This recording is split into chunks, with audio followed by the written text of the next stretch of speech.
I'm now being joined by a special guest, a man whose entire career I've had the privilege of watching all the way even back to Georgetown, former two-time All-Star, all defensive player of the year runner-up. I'm sorry about my dog Joe Kim Noah, Chi-Town repping. But Big Roy Hibbert, how you feeling, Roy? Thank I you for appreciate joining you me, man. guys having me on the show, man. Big fans of y'all, like what y'all have built and what y'all are doing. I appreciate that. Last time the Pacers were a game away from the NBA Finals, you had the pleasure of being on that team. So it's only right that we get you on here now that they have positioned themselves again to be one game away. What are some of your early thoughts or just general thoughts about this series and how it's gone and some of the small details that have allowed the Pacers to position themselves with a 3-1 lead?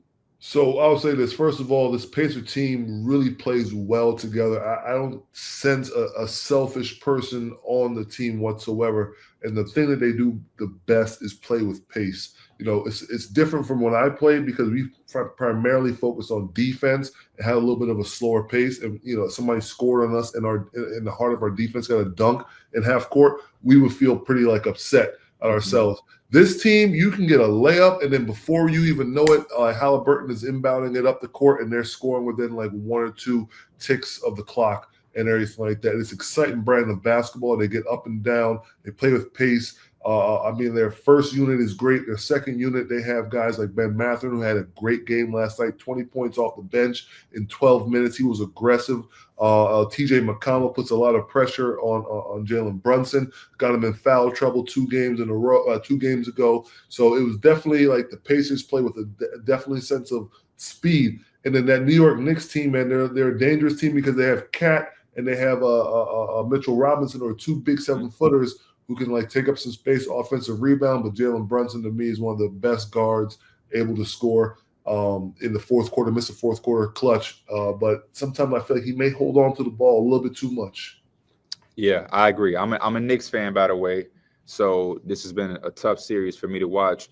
For our viewers who, you know, are just casual fans here and there or may not have had the privilege of playing high-level basketball, can you talk about, as a big fella, how hard it is when a team is playing that fast? Because you mentioned Mitchell Robinson, Karl Anthony Towns, the importance of what they could bring to the Knicks. But oftentimes, because of the pace that the Pacers are playing at, you've seen different possessions where Mitchell Robinson is extremely gassed and can only play certain stretches of the game. Give us some insight about, you know, keeping up with that pace as a 7-footer who has the responsibilities of holding down the paint. I look at Mitchell Robinson and I look at Rudy Gobert, kind of the same, like, you know, big 7-footers who are way more mobile than I was. I used to sit back in the drop pick and roll coverage, so I'm like 2-3 feet behind my offense, the person I'm guarding who's setting the screen on Brunson. So, you know, the point is you have to be up and mobile on those pick and rolls, and that's something that why in my career. Kind of my career didn't go the way I wanted to go towards the end because I wasn't able to move my feet and stay in front of those guards like Mitchell Robinson and to some extent how Rudy Gobert is. But like to me, those guys are so skilled. Brunson can come off a screen, 1 dribble pull up, and if you're sitting too far back in the pick and roll coverage, you're going to get, you know, it's going to be splash. So you got to be up on those screens to be able to move your feet. And I mean, obviously, Miles Turner's doing a good job of that for the most part for the Pacers, man. But it is tough to be able to guard point guards and let's say SGA. I know we're talking about the Pacers, but it is so hard to guard those guys coming off pick and rolls. You have to be able to move your feet, keep your hands up, because any sort of contact that the offensive player, the ball handler feels, they're getting into you. And then you see SGA and Brunson have impeccable ability to be able to hit and ones with the toughest angles. So I know you've done some coaching. I'll honestly be honest with you. I seen you years ago at the first draft combine I ever went to. I think this is like the Zion Williamson, Ja Morant. And you were in there working with some of the guys that were going to play up and down. And I remember being like, man, Roy Hibbert is in here. How would you coach Karl Anthony Towns, an incredible offensive player, but obviously we know the defensive deficiencies that he has against a team like the Pacers? And also, as great as Jalen Brunson is, I love these guys. They've allowed us to have this great of a season. but they have shortcomings on the defensive end. And against a Pacers team, you can't really afford to hide anybody because everybody has found a way to be used as a weapon. What would be the tools or the type of conversation you would have with a Karl-Anthony Towns to not all of a sudden overnight become Roy Hibbert or Rudy Gobert, but to at least be able to negate some of the things that Indiana is doing? So, one thing that I said, it is tough because the type of defense that I played, it was like built around knowing that a PG, we're going to take away the three. He's going to get up into the ball. He's not going to go under screens. He's going to fight over the screens and funnel them into me. So we're taking away the 3-point shot, and then I'm trying to take away the mid-range and anything at the rim. Now with these type of guys, now like you have to be up, and they play with such pace that and the game has changed, that he's probably far gone in terms of like, his foot speed or quickness. Mm-hmm. He is what he is at this point on the defensive end. I don't think he's going to get, any quicker, moving his feet. It's just more what more can he do on the offensive end to negate, what they could potentially give up on the defensive end. And I actually felt that, throughout the series, Karl-Anthony Towns, he would like get hot at the beginning of games, and then mostly towards like the middle or end of the third quarter and everything like that. And then I was at game 3, and he had this look in his eyes. Every time he caught the ball, he was going to attack Miles Turner one-on-one from the top of the key, and he wasn't settling for threes. He kept going to the basket. So for me, maybe not defensively, it may not be the answer you're looking for, but I feel like the Knicks need to go to him a little bit more throughout and spread it out a little bit more between him and Brunson, getting the pick and roll, because a good inside and then a good outside attack could help the Pacers a little bit more and keep the foul trouble, because Miles and some guys can get in foul trouble. Because, Cat can definitely put those guys in foul trouble. I seen you at game 3. I was there myself. I took the drive out there to Indiana. They put you on the Jumbotron. Yeah. And you showed your drink at first, but then you chugged the water. What was that? What was that about? You started chugging the water. We like, man, chug the drink. No, I'm gonna say this though. It was a throwback. If you ever look up like Gatorade challenge, a 6 seconds challenge or whatever like that, it's a little inside thing. Maybe not of hit or whatever like that, but if you look it up, you see a video. It may jog your memory or something like that though. But no, it was good to be there. I actually before the game went to go see one of the Mount Rushmores of big guys at Georgetown, Patrick Ewing. He was sitting at the game, so I went to go say what's up to him. And obviously another Georgetown great, Monica McNutt, who works for ESPN, was there as well. So we actually got a nice little Georgetown picture. And actually, Kat actually walked out, and we, I got to meet Kat. We hung out at a wedding a couple years ago. So, I got to see him. I said, hey, man, my Pacers need this win. Can you settle for some long threes and don't attack the basket? He was like, Roy, I'm going to show you. And he went on to have a great game in game 3. So I definitely felt that I jinxed the team right there. And but, yeah.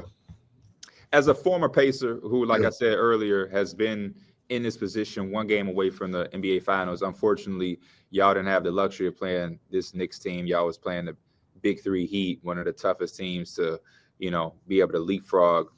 How has it been to, experience this young Pacers team, kind of relive what y'all did back then, and to be able to get the love? I was in the building. I saw everybody stand up and give you a standing ovation. I saw the love that George Hill got. I'm sure if Paul George wasn't a current player and would be able to be there to support the movement, it's been so many years since he left. I'm sure he would have got some love, Lance Stevenson, David West. What's it like to be able to, experience this team having a similar type of success? I mean, I'm so happy for them to be able to be on the precipice of being able to get over that hump of the Eastern Conference Finals and get to the finals, because like that city needs it. Indiana is like a bunch of blue collar workers, and we have that, just we're going to work, we're grit. And for this to go up against the New York Knicks, who are like a big market, glitz and glam. You have Broadway, you have stars. Their stars come to, there was talk of like our celebrity row versus like the New York Knicks celebrity row. So for the fans to be a part, like for me to even be a part of this, for the team to fly me out and to show love, I'm just happy for the team to be able to have that success and be able to bring home something that Indiana hasn't seen, because I've been around a lot of NBA players who have won championships. And in locker rooms, things are very, very, very competitive. People want to win arguments. And then as soon as, you say something to somebody that has won something, the next day they bring their ring out, the big ring, and be like, hey, all other conversation ceases to exist, because I think the ring is the one thing that could shut everybody up. It is a trump card. I'm going to ask you this, and I want you to be as honest as you can be, right? Yeah. Who wins the 7-game series? This current Pacers team that is up 3-1 against the Knicks, or the 2012-2013 Pacers team that lost in 7 to the Big Three Miami Heat? 7-game series. That's George Hill, that's Lance, PG, David West, Roy Hibbert against Halliburton, Nembhard, Nesmith, Siakam, and Turner. Rick Carlisle, Frank Vogel. I'm gonna say this. I'm always gonna go with my team because I feel that type of way. But it would definitely be depending on when are we playing? Are we playing back then where the game is a little bit slowed down and different, or are we playing now where the pace is a lot faster? And I think that but I'm gonna go with my team every time, But that's just me. No, I don't blame you. Like, those teams were some of my favorite teams ever. I'm a big Paul George fan. That was like one of the supreme levels of being a Paul George fan, watching him emerge into one of the elite wings at the time. Separate conversation, though, just not even in this series, but just throughout the playoffs, there have been conversations about free throw shooting, officiating, and quote-unquote foul baiting. Mm-hmm. What is your perspective, your thoughts as a former player, but also high-level defensive player, and also a big who, bigs, y'all have a tough time with that whistle, getting in foul trouble. Guys are trying to get you out of the game. Where do you land on the conversation of foul baiting and the way that the officiating has been in these playoffs? So I'll say this, in terms of, you're probably talking about like SGA and the bumping and Brunson and stuff like that. To me, I have no problem with it because the onus is on the defender. When I first got in the league, the first couple of years, the Pacers had the plus minus. Like, Roy, when you're on the court, we do so much better. You can move the ball, this, that, and the other. You defend the paint, but you average the most fouls per minute. So as soon as I get in the game, somebody attacks me at the rim, whoop, foul within. I'm out the game. 2 quick fouls within a minute and a half. So so I worked really hard on on verticality at the rim. Those summers, like literally end of the workouts, it'd be like putting myself in 2-on-1 situations where I have somebody like Melo driving to me, and then I have Tyson Chandler, right next to me. So I have to make a decision, go for the block or what, how to go for the block. So that's why I worked on verticality. So because LeBron would drive to the lane. If LeBron tries to go dunk, you have to, go try to block it with one hand. If he lays it up, then you can go try to block it with one hand. When LeBron cuffs the ball and he gets into his one step, you got to go verticality, because if you go with one hand, he's just going to take the bump and then hit the and one. And Derrick Rose was one of the best at being able to do that. So I had to learn, I'm going to have to sacrifice my body, go vertical, adjust. These guys are getting to the basket the way they're doing it. So I can't complain about it. I can't, cry about it. So worked on that. Now, at the same time, this has been going on for a long time. Like guys foul baiting. We can say James Harden, but at the same time, there was a guy, Kevin Martin, yes. 4, 5, 6, 7 years before there was a James Harden doing the same thing, so, and he was a great player. I'm not taking anything away from him. It's just that this is always going to be a thing that's going on. So for me, the onus is on the player to either in the real time be able to adjust, show their hands, and have the foot speed to stay in front and just, lean back just in case somebody's looking to accentuate a foul, or they're just going to have to work during the summer to be able to be able to defend without fouling. Speaking of verticality, defending bigs and different things like that, who are some of your favorite young big men that defend in the NBA currently? We talked about it before we started, but I've checked out your YouTube channel and seen some of your videos. So I know that you're watching in depthly. Who's catching your eye? Jared Allen, Mobley. I think they're like the new age of bigs who are not necessarily like the big, brolicky looking people, but like a little bit more of leaner guys who can move their feet, defend the pick and roll, be up in the screen, up on the drops, at the level of the screen to take away the three, and then also block shots at the rim. Who else? I mean, what's his name for the Clippers? Big Z. Zubac. Zubac, he's great. I mean, I think he gets better and better every year. Mm-hmm. Paul introduced me to him a couple of years ago. We got in the court, got to work out together. I got to work him out a little bit, and he's just been growing and growing ever since. So, I mean, he's a good defender, a good offensive player who could score with either hand. So those are some of the bigs I do like. I mean, I feel bad that people trash Rudy Gobert all the time, but he does do for a while, he was able to move his feet, defend a pick and rolls at a high level. No, yeah, I'm one of those people as of recently. I love Rudy, what he can do defensively. I just be wanting that brother to give me 3 dunks. That's all. That's all. Yeah, all a love. little bit more, man. Like sometimes I'm just like, all right, you know what? Like you catch the ball you get a pick and roll pass and you're in the pocket. Make good decisions. Don't just turn the ball over. Don't just flick things up. That's all. Yeah, like make a good pass out, hit somebody in the chest for a 3-point shot, or if you're gonna shoot a jump hook, give me some good form. Don't just fling that thing up there. So, but yeah. He should have went to Georgetown. You spoke about the Cavaliers, Jared Allen, Evan Mobley. There has been a resurgence around the NBA where we're seeing a lot of double big lineups. For a while, I think when you were transitioning out of the league, you probably was like, oh, they're going extremely small. That was a time where everybody wanted to have a small forward be a power forward. But now it seems like we're reversing the clock and we're getting back to traditional lineups like y'all had in 2012, 2013, when it was a David West and you a legitimate power forward. How has it been as a viewer and a former player watching the resurgence of the front court come back to life and also be effective? It has been a big help to a lot of teams currently making their runs in these playoffs. I mean, it's a good strategy if you have a four that's very mobile. I even say, like, look at Houston, with Sengun and then what's his name, the from New Zealand or Australia, Steven Adams. I mean, I think that team is on the precipice. Yeah, maybe hopefully Steven Adams could be a part of that long-term process for a while. But if they have to trade him out with somebody else, I think that could work. You look at how Dallas Mavericks the year before with the trade, they had the kid from Duke, and then they had Lively and Gafford. They played well together. They learned their positions and everything like that. You see OKC, you have Harris. Sorry, I'm butchering names right now. No, you're good. You're good. Hartenstein, and you have Hartenstein and Chet. Hartenstein and Chet. My fault. Oh my gosh, Hartenstein and Chet. So like those two have like a great like high-low situation.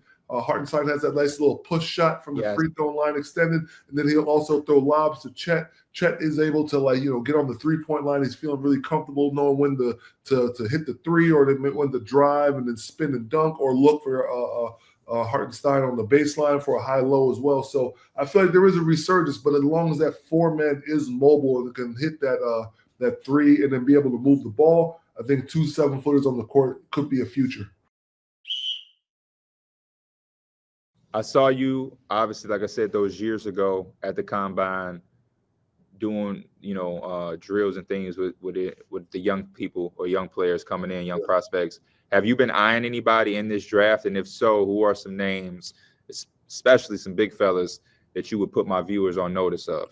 I think Edgecombe from Baylor. I think he's pretty good. I think he's like a good size for the NBA. I think he's like 6'4". He looks a lot bigger than he did on TV. Obviously, what's his name from the big boy from Duke. He's obviously going. Now you watch. Yeah, but now Malawatch is good. Hopefully, he can get his visa stuff all taken care of. I think he's done a good job of being up in the drops and being able to move his feet. Hopefully, I seen him hit some threes and everything like that. Cooper Flagg obviously is good. Ace Bailey, I think that he's going to have a good career. But there's a lot of good prospects. Can we stop right there? Not to cut you off. Ace Bailey has been a name in the social media space that has been polarizing, where you have a lot of people that are enamored with some of his quote unquote negatives or some of his flaws. You just said you expect him to have a really good career. Can you speak about him in depthly, or what makes you have that opinion versus the things that they've said on social media? I'm in agreement with you. I'm not here to say that Ace Bailey will be the face of the NBA, but I do see his game and see a lot of positives that could be built upon to be a really good NBA player, contrary to what everybody is saying on social media. So I want to know what you're seeing to believe that as well. Well, first of all, his size, being 6'10" and being like able to run, move the floor, and have the ball handling ability, I think is great. Is he going to be like a one-on-one type of player that's just going to be a selfish player looking for his own? No, I don't think so. Depends on where he gets drafted, but I feel like that size is just like such a good thing where the NBA is going now. He's going to fit right in with like the joke, not to say the jokers, but the guys that are able to like maybe advance the ball up the court, who has dribbling ability to advance the ball and be able to start off with some sort of confidence, being able to shoot inside and out. How important is it to land to a great situation for a prospect? How important was it for you to be with the Pacers? I know you were originally drafted by the Hornets or something. You got traded or whatever. But how important is it to go to that landing spot, and how much of a difference could it be as far as having somebody that's in the NBA for 11 years or somebody that's in and out for 4? We see a lot of that with prospects where they come in with all the hype, some hit, and they're in the NBA for 15 years and they're all-stars. Some guys come in and they pan out. I think a lot of the conversations go to a person being a bust, but I think there's a deeper conversation where you go is sometimes more important than even your talent in some situations. So I completely agree. Like where you go definitely sets like a good foundation, sets the seeds, the roots for like what you could become. Going into a good situation, going to Indiana was perfect for me because I pretty much there was nothing to do there. Basically, I wake up there in the summer, go work out at the gym, and then go right back home. So like I'd be at the gym for like 4 or 5 hours, getting treatment, lifting, doing court work or whatever like that, resting, recovering, and everything like that. I look back and I've talked to this player before, and I'm not giving out any info that he hasn't talked about, but Michael Beasley. We're from the DMV. We played against each other from time to time over the years, and we were the same draft class. And he was, played so good at K-State, was the number 2 pick, I believe, in the draft behind Derrick Rose. And then he went to Miami. And like he was like, I was a 2-time All-Star. He should have been an All-Star like many times over. But I feel like, depending on your personality, and he even said going to Miami at that young of it was Miami at that young of an age, it kind of like, his mind was somewhere else, sometimes. So he wasn't always maybe focused on developing. So that's one aspect. Where you go physically is where you go is good. In terms of like the type of organization, where you can build. I look at like a team like San Antonio. They have. I got to spend some time with Tim Duncan when I was playing in the NBA, and I actually went to go work out with him in San Antonio. And when it's like the track day, everybody from Popovich was on the track. Maybe he took him a lot longer to run his mile than say Tim and everybody else, but he was on there running the miles with us, getting the work done, and he was a part of the process. So when you have a team like together, obviously there's a good foundation and there's trickle down effect. Now, when you're a team, let's just say for many years, Sacramento wasn't, one of the best, most desirable places, and they're not a good run team. Then you have times where you just get traded from place to place to place to place, so they don't invest in you. So maybe I'm talking too much here, but like it definitely does play a part of like a good organization and a good place to go, and where you are mentally does go a long way. No, man, you ain't talking too much at all. I agree wholeheartedly with everything you said. I think it's an important conversation to have, especially when you have guys who've been in the fire like yourself. I tell people all the time, one of my favorite players is Michael Beasley. He's one of the best basketball players I've ever seen. When I was a kid watching him in high school in Kansas State, you could not tell me that Michael Beasley wasn't the truth. I agree with you. And you still hear NBA players or former players like yourself say that even with the way his career went, he still gets the respect and admiration because if you were able to watch Michael Beasley, So that's just a part of the conversation. Imagine if he went to OKC, like what they're still building there. Imagine if he went to the Spurs or something like that with an organization, or like a city where there's nothing else but only this thing about hoops, this thing about basketball.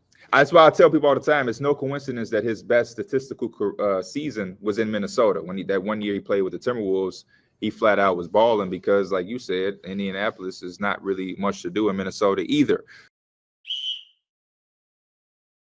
What's the future for you? I've seen you on YouTube coaching. Like I said, I see you at the draft combine at times, at different things.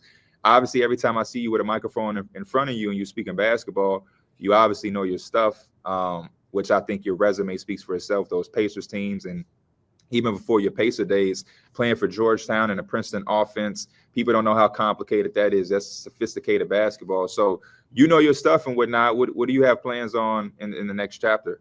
So overall? for me, once I retired, I tried my hand at coaching. I went to the combine. I actually got to, meet. I remember talking to R.J. Barrett and just talking to him about, his time at Duke and everything. And actually, it's a funny thing. Like from the airport, myself and Kendrick Perkins were picked up, and he was telling me like, "Hey, man, I got this job interview with ESPN. I'm not even sure I want to do this coaching thing." And like, look at him years later. He's like over here, doing really well for himself. But I went the other route, tried coaching. I would say that was the worst experience of my life. I was a player development coach, associate for the 76ers. And that was Brett Brown's year with what's his name? I'm having a brain fart right now. What's his name? The lefty, Australian guy who Ben Simmons and everything like that. That was the worst year, I'd say. There was no accountability whatsoever with that team and everything like that. So I said, you know what? I don't want to do coaching anymore after experiencing. When you say accountability, what does that mean in NBA terms? Because like sometimes, obviously, I've never been an NBA player or been in an NBA locker room to that degree. And oftentimes we hear simple words like accountability, and a lot of us are like, how deep is that, or what does that legitimately mean? Because it's hard to imagine a group of grown men making the amount of money that they make with one goal in mind, and we hear certain things so loosely, like, yes, this wasn't accountability. What does that look like as in an NBA locker room? Is that like, I'm telling you, we're trying to hold each other accountable, or is that like nobody's even speaking up? Egos, arrogance, people think they're better than what they are. I'm not trying to set you up to throw anybody under the bus or anything like that. No, I'll say this. I won't give specific names, but like there's like obviously like you can go back and look up. It was the year that COVID hit. That was the year that I worked for the 76ers. And there were some stars there. You could look up who the stars were. But there'd be times where Coach Brett Brown would be like starting practice, and then they'd be like, where is this such and such star player? He's not out here. And it was like, oh, we don't know. And then 10 minutes later, he's coming out in his Ugg saying, I don't feel like practicing today. I'm not going to practice, So I'm just like, how can a coach run practice if his star players don't even let people know he's hurt or whatever, So I'm just like, bro. And then there's one thing I will say. There was a player that was a first or second year player. And basically in the NBA is like, if you don't play, different teams do this. If you don't play at least 18 minutes during like the regular season or something like that, you have to do either a low minute game the next day, or you have to do conditioning after the game. When I played with the Pacers, it would be like you have to run for 20 minutes on the treadmill, or you have to do sprints for 20 minutes, like 20 seconds on, 10 seconds off. Like that's to stay in shape during the season because you may not be practicing so much. Or if you're at home, you have a low minute game before an hour and a half before practice. The guys who are young players are like the first, second, third year players, and the guys who don't play, who are veteran players who don't play, they play in a low minute game the next day before practice. And I remember this second year player was just like in a mood, in a funk, because he said he didn't want to do it. And then and I'm just like, bro, like, I was in my third year in the NBA. I'm telling him this. I'm playing in low minute games, helping like guys get ready, and I'm starting the game, bro. Like, it is what it is. You got to, and the people that were, I don't want to get too long-winded, but I wanted to learn how to become a coach. So I started at the bottom, and the people that were ahead of me who didn't play, you were basically like babying these kids, and it was like not telling them what they needed to hear, and they just did what they wanted. So I was just like, if I'm going to invest my time, in this, like, and they don't hold people accountable, it's not the best for me. That's why I was done, and I started doing broadcasting. So I currently work for CBS Sports, and I thoroughly enjoy talking the game more so than coaching. So there's never a world do you feel like that would be a different scenario in college basketball, or are you completely done with coaching and it's just broadcasting? Completely done, because you don't even know like the coaches and the people I had talked to about the NIL, like so like recruiting guys Yeah. and these guys leaving. Like, you can't build a good foundation. When I got to Georgetown, myself, Jeff Green, John Wallace, Patrick Ewing Jr. wasn't there yet, but we went from NIT, Sweet 16, Final Four, then we ran into Steph Curry and Davidson. Mm-hmm. But like, so you got to build the foundation, and we got relatively better and better. But like now, you can just say, I can offer you a $1.5 million after you went to school and you got out the mud. This coach worked with you, got you playing well, and then you just leave. So for me, I'd much rather just do broadcasting. Coaching is something that I respect all the coaches, but it's too hard. I respect it. I appreciate your insight too, bro.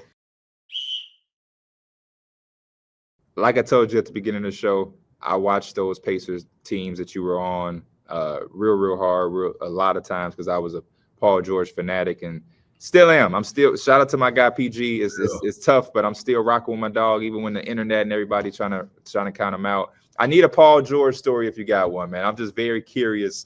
I haven't had the pleasure of interviewing him or anything like that. I've met him a couple times in passing at All-Star or whatever, but I would love to have a Paul George story of any sorts. Man, let me see. So I'll say this because the Pacers renovated the arena a long time ago. The year after they traded me, they renovated that. The summer they traded me, they renovated the arena. So this will make sense. So like one time, I think before practice, we were like Paul and myself. We sat like my locker was right here. And there was and then the next set of lockers, were right there at a 90-degree angle. So we shared an empty locker. So like usually like he had a bunch of shoes, so he would take like the bottom part of the locker, and then I would take the top half of the locker with my jerseys and stuff. So and then his locker was right next to the empty locker. So we shared a locker. So one morning we're eating breakfast before practice, and all of a sudden, we like I think it was just the both of us in there by ourselves. We were just eating breakfast before practice, and then all of a sudden this big ass rat just runs right into the locker room, runs up by us. Both of us jump up into the chair, onto the empty locker's chair. We just grab each other like this. We're like, oh shit. Then one of our the equipment managers was just trying to, like, he ran in with a broom with like a fork taped to the end of it, trying to stick it. We actually have a picture of that rat. He held it up like this, the equipment guy, and then we took a picture of it. Then I remember Pacer people saying like, "Hey, you better not post that picture because we don't want no heat." Now, as an organization, we got rats running around the locker room, so that's a funny one. Hey man, I'm actually glad you told this story. That's one of the things that, like, I got like a rat phobia. I hate rats, man. I hate rats, and everybody look at me crazy. I'm not as tall as you, but I'm like a 6'4" dude, and they like this tiny ass rat. But to hear you 7'2" PG, 6'8", 6'9", y'all running from rats too, made me feel a little bit better about myself, man. That's a wild story. That's a wild story. I need all-time Georgetown lineup, and I need an all-time Pacers lineup. All right. I know I'm putting you on the spot. Two historic, all-time Georgetown lineup. Let me see. I'd say obviously Patrick Ewing, Alonzo, the Kempe, rest his soul. I'd say it's a big ass lineup. What? It's a big ass lineup. The big ass lineup. Reggie Williams and then Jeff Green.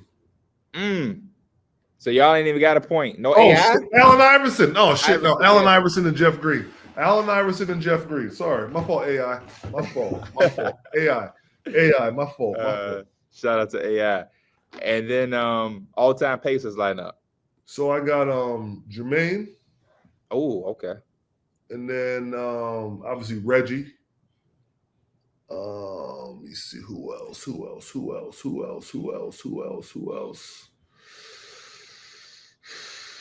God, throw Mark Jackson in there. Is he more of Indiana or is he more of a Knick? That's a great question, because I would say more of a Knick, but he had a lot of good success with the Pacers. Like, those are final teams he was on. He went to the finals with the Pacers. So I said J.O., Reggie. Let me say Dale Davis with Dale. Nah. Damn. It's a tough one. It's a lot of options. Yeah. You off to a great start. Reggie Miller, Jermaine O'Neal. That's as good of a start that you can get. Yeah. I'll throw. Man, damn, you put. I'll throw Mark Jackson in there. You ain't gonna throw yourself in there. PG, Rick Smits. I saw Rick Smits. I don't want you to say I go too big with the last one. So, but yeah, hold on. So I said Reggie, J.O., Mark Jackson. I say PG. Let's just say, shit, man. I want to say Jalen Rose. I say Rick Smits. Say Rick Smits. I think Rick Smith was in the building at the game me and you were. He was. Yeah. It was a lot of Dale Davis might have been there as well. It was a lot of Pacer love out there. Not to skip too far ahead, because I know your team still got one win left, and you never want to think too far ahead. Early preview of the NBA Finals. What are some things that you think, if they're able to close it out on both sides, what are some things that the Pacers would need to do and prepare for an Oklahoma City Thunder team to not only make it this far, but to actually have a chance to bring that title back to Indianapolis? I think OKC is going to be definitely a tough matchup, because let's just say, like, even starting with the bigs, Hartenstein and Chet. I think Miles can go ahead and, I guess Pascal Siakam could start off on Chet. He can pick and pop, and he's shown that he's guarded Cat in the post from time to time, even when Miles is in the game. So I'm a little worried about the size differential with him, but Pascal may be able to go toe-to-toe with Chet from the outside, not be so worried about his size, and then maybe being able to box him out. Hartenstein and Miles will be able to cancel each other out, with hopefully Miles coming out with some more pluses than Hartenstein.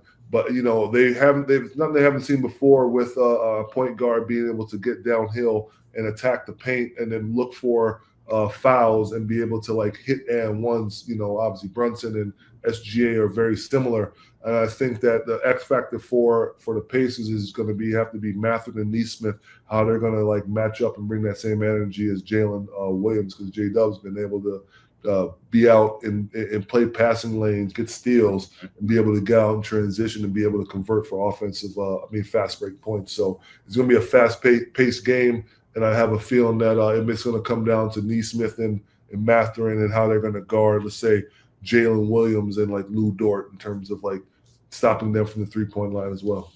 And ultimately, you would have the winner being? I'm going to go with my Pacers. I think it's going to be a tough matchup, but I'm going with my Pacers. Indiana's getting his first championship. I love it. Last thing I'll bring up before we get up out of here and we let you go. We were talking about your YouTube channel off camera.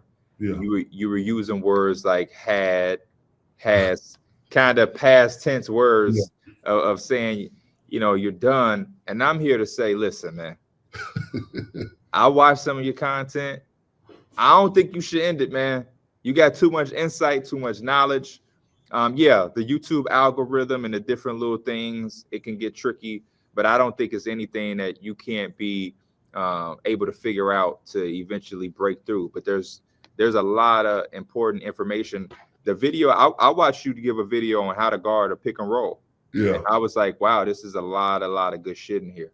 So I want to encourage you to not give up on it. I know it's time consuming. You got a lot on your plate. CBS, you know what I mean? It's a big stage or whatnot. The Pacers are a game away from the NBA Finals. But when you do got time, definitely reinvest into that, man, because you are an intelligent basketball player that I don't think a lot of people know the background of your basketball IQ and intelligence coming from Georgetown and everything like that. So don't give up on it, man. Don't give up on it.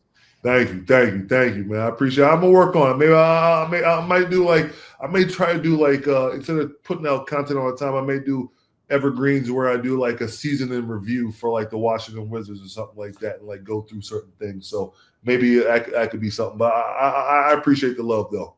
No, always, man. Roy Hibbert, appreciate you, brother. Thank you.